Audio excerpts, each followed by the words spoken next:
இரவோடு இரவாக பல போர் விமானங்களை வியட்நாமை நோக்கி அனுப்பி வைக்கிறது.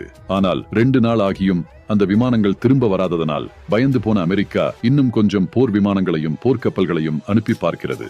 அதுவும் பல நாட்களாகி திரும்பி வராததனால் ஒரு சிறிய நாட்டை கூட அமெரிக்காவால் கைப்பற்ற முடியவில்லையா என்று உலக நாடுகளில் கேலி செய்ய ஆரம்பிக்கிறது.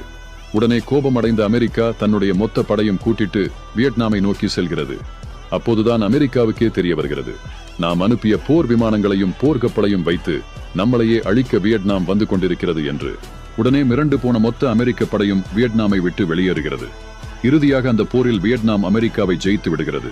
காலங்கள் கடக்கிறது. எப்படி நீங்கள் சக்தி வாய்ந்த அமெரிக்காவை தோற்கடித்தார்கள் என்று வியட்நாமிடம் கேட்டபோது அதற்கு வியட்நாம் என்ன சொன்னது தெரியுமா?